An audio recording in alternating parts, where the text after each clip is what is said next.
Este es un momento de profunda indignación, uno de esos instantes en los que la sociedad no solo pierde la confianza en sus dirigentes, sino que también se siente abandonada por aquellos que deberían ser su sostén.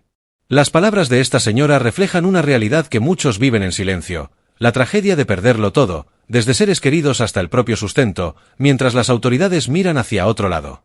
La historia de la pérdida, de la ausencia de ayudas y de la desesperación de las víctimas, se convierte en un grito de justicia que retumba más allá de las puertas de la Catedral de Valencia. Aquí, en este dolor colectivo, la falta de respuestas y la indiferencia de quienes tienen el poder se hacen aún más evidentes. Suscríbete a nuestro canal para seguir informado. Al fondo, en medio de un escenario marcado por la tristeza, la llegada de los reyes Felipe VI y Leticia trae consigo una luz de cordura en una situación que, hasta ese momento, parecía irreconocible. La indiferencia de los políticos, quienes se hallaban en la primera fila del funeral, parecía transformar ese acto solemne en una especie de teatro, como si estuvieran presidiendo un evento que no era suyo, como si el dolor ajeno fuera simplemente un escenario en el que ellos deben actuar. Esta contradicción se profundiza cuando se menciona la ausencia de Pedro Sánchez, quien, consciente de la avalancha de críticas y abucheos que podría recibir, decide mantenerse alejado. Su ausencia, sin duda, habla más que cualquier discurso, y pone en evidencia el profundo distanciamiento entre los líderes y el pueblo que se desangra por dentro. Lo más alarmante no es solo el hecho de que los políticos hayan tardado tanto en hacer acto de presencia, sino la manera en que su irrupción final fue realizada. La entrada por la puerta trasera, lejos de la mirada pública, se convirtió en un símbolo de la bajeza moral de una clase política que parece más interesada en proteger su imagen que en enfrentar las consecuencias de su negligencia. La presión social, las críticas implacables y la constante ola de indignación provocaron finalmente su cambio de postura, pero no sin antes dejar al descubierto su falta de compromiso genuino con el sufrimiento de aquellos que los eligieron. Y es que, cuando la indignación se convierte en un clamor tan fuerte, ni siquiera los más poderosos pueden ignorarla por completo. La escena no podría ser más contradictoria. Por un lado, las lágrimas y la indignación de las víctimas que claman justicia. Por otro, la desvergüenza de ciertos políticos que, al aparecer en primera fila, parecieran buscar protagonismo en un acto que no les pertenece. La ausencia de Pedro Sánchez, quien meses atrás aseguraba llorar por las víctimas, ha levantado críticas feroces. Sin embargo, su representación quedó en manos de figuras que, lejos de apaciguar los ánimos, encendieron aún más la furia de los asistentes. La llegada de los políticos no fue recibida con respeto, sino con el abandono masivo de familiares que no pudieron soportar la hipocresía de aquellos que deberían haber estado al lado del pueblo desde el principio. El contraste no terminó ahí. Mientras los políticos enfrentaban una ola de indignación, el empresario Juan Roig, dueño de Mercadona, fue recibido con una ovación histórica, una muestra clara de la distancia entre el reconocimiento a quienes verdaderamente aportan y la desconfianza hacia quienes han fallado estrepitosamente. La indignación de los familiares quedó palpable en cada palabra y gesto, especialmente al señalar la falta de acción durante los días más críticos. Más de 40 días abandonados, sin respuestas, sin apoyo real, luchando solos en medio de una tragedia que pudo ser mitigada si las autoridades hubieran actuado con responsabilidad y humanidad. El funeral, lejos de ser un espacio de consuelo, se convirtió en un escenario donde las heridas abiertas de las víctimas se expusieron aún más. El evento parecía más un intento de lavado de imagen por parte de una clase política que no estuvo a la altura de las circunstancias. Ni alertaron sobre el peligro ni ofrecieron respuestas tras el desastre. La ministra Montero, Carlos Mazón y Santos Cerdán, en lugar de transmitir empatía o asumir responsabilidades, ocuparon un espacio que los asistentes consideraron un insulto al verdadero dolor que allí se vivía. Este episodio no solo refleja la desconfianza hacia los líderes, sino también la necesidad de una sociedad que exige justicia y no tolera más indiferencia ante el sufrimiento humano. El testimonio es desgarrador, un grito de impotencia y rabia que refleja el abandono total de las víctimas en un momento de crisis extrema. Esta mujer, con el corazón roto, describe con crudeza cómo, durante días interminables, se enfrentó sola al barro en busca de su padre desaparecido, mientras la ayuda que debió venir de las autoridades brillaba por su ausencia. Los voluntarios, esas almas generosas que actuaron donde el sistema falló, se convirtieron en su único apoyo, proporcionando agua, comida y luz cuando todo lo demás se había derrumbado. Es impensable que, en pleno siglo XXI, familias enteras hayan sobrevivido únicamente gracias a la solidaridad ciudadana, mientras las instituciones responsables miraban hacia otro lado. El dolor de esta familia no se limita solo a la pérdida física de un ser querido, sino también al maltrato emocional infligido por un sistema que, en lugar de ofrecer consuelo, les negó incluso el derecho de despedirse dignamente. La historia del párroco repartiendo invitaciones para el funeral como si fueran boletos para un evento trivial, y la incertidumbre sobre la presencia de políticos en la ceremonia añade una capa de indignidad que es casi imposible de procesar. ¿Cómo rendir homenaje a un padre fallecido en un espacio donde podrían estar presentes quienes, según ellos, tienen responsabilidad en esta tragedia? Es un dilema moral que no debería existir, una elección que no debería haberse planteado en un momento tan sensible.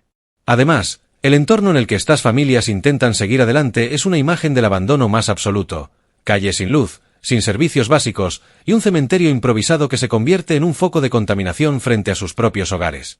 La situación es tan insostenible que esta mujer, con un hijo de apenas 3 años, no puede siquiera permitirle salir a la calle por el peligro que representa. Este no es solo un caso de negligencia, es una traición a la confianza que las personas depositan en sus líderes y en un sistema que debería protegerlos. Cada palabra de este relato es un recordatorio de las profundas heridas que deja la indiferencia y de la deuda pendiente que las autoridades tienen con quienes más han sufrido. El testimonio continúa mostrando una realidad desoladora: familias obligadas a vivir en condiciones insalubres, atrapadas en sus propias casas por un hedor insoportable que ni siquiera les permite abrir las ventanas. El aire está contaminado, no solo por los residuos materiales, sino también por la indiferencia de las autoridades, que han dejado a estas personas a su suerte. La única respuesta proviene de los vecinos, quienes, en un intento desesperado por recuperar algo de dignidad, se ven obligados a contratar empresas privadas para limpiar los restos que deberían haber sido atendidos por las instituciones públicas. Y mientras tanto, el problema persiste: la seguridad es precaria, las condiciones de vida son infrahumanas, y la sensación de abandono pesa tanto como el olor que impregna cada rincón de sus hogares. Pero lo que más duele, según confiesan los afectados, es el olvido mediático. Ya no somos noticia, dicen con una mezcla de resignación y furia. Es un reflejo cruel de cómo las tragedias humanas, por más devastadoras que sean, terminan siendo relegadas por un ciclo informativo que siempre busca lo nuevo, dejando las víctimas en el limbo de la irrelevancia. Sin cámaras ni titulares, el sufrimiento de estas personas corre el riesgo de ser ignorado, y con ello, la esperanza de obtener alguna forma de justicia o reparación. En este contexto, la llegada de los reyes Felipe VI y Leticia representa un contraste abismal. Entrando por la puerta principal, en riguroso luto, su presencia añade solemnidad al evento, pero también subraya la brecha entre la monarquía y las necesidades reales del pueblo. Las medidas de seguridad, extremas hasta el punto de limitar cualquier contacto cercano con la multitud, no hacen más que evidenciar el clima caliente que se respira en la zona.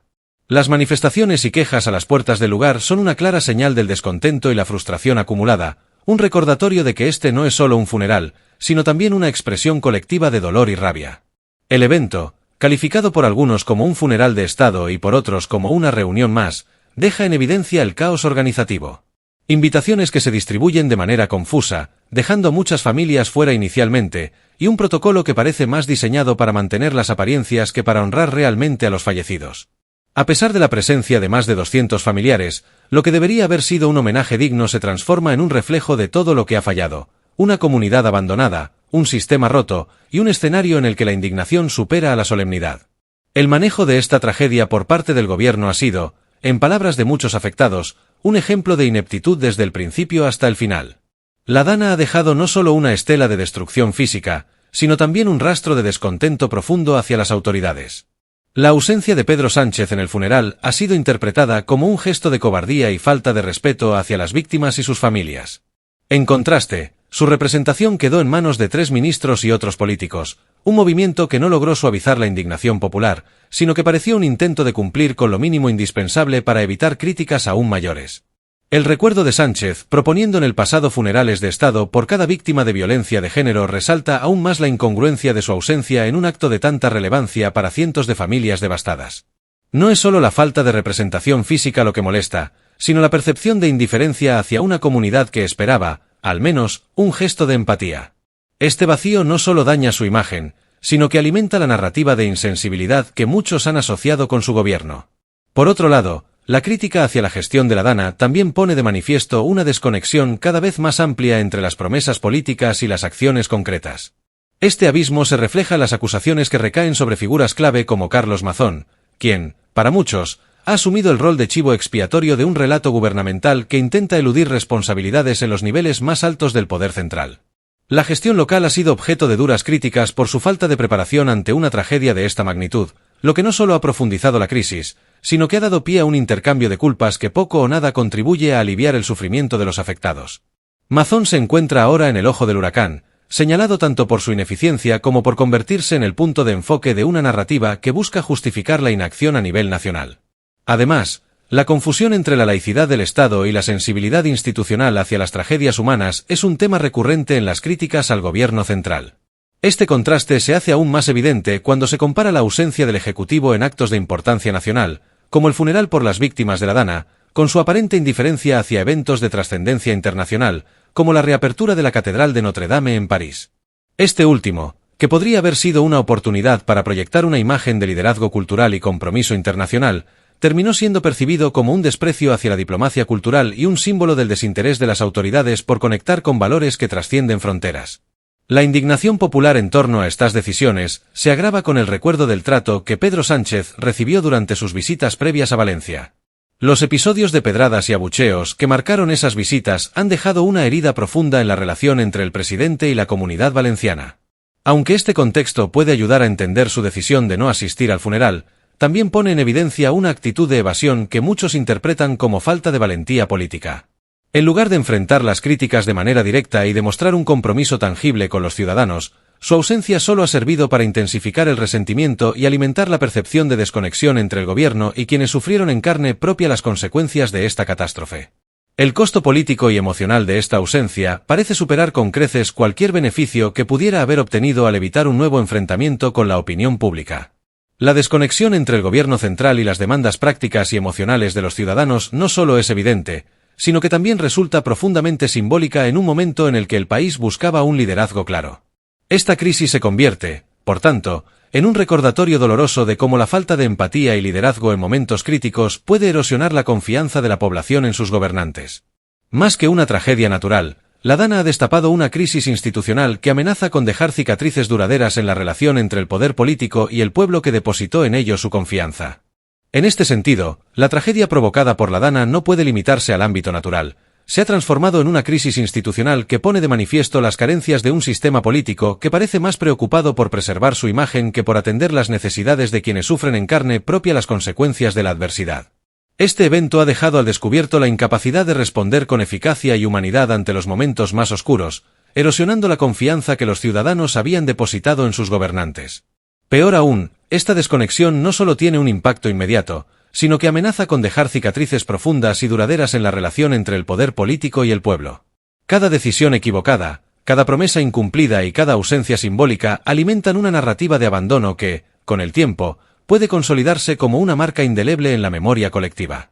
En este contexto, la falta de liderazgo no solo se traduce en una crisis de gobernabilidad, sino también en una fractura emocional que podría redefinir el vínculo entre las instituciones y la sociedad. Más que un episodio pasajero, lo ocurrido con la Dana actúa como un espejo que refleja las fallas estructurales y emocionales de un sistema político que parece haber perdido de vista su propósito fundamental, servir y proteger a sus ciudadanos. En lugar de unir a un país en duelo, estas omisiones y errores han acentuado las divisiones, dejando claro que la reconstrucción no solo debe ser física, sino también institucional y moral, si se quiere restaurar la confianza perdida. Suscríbete a nuestro canal para seguir informado y deja tus comentarios.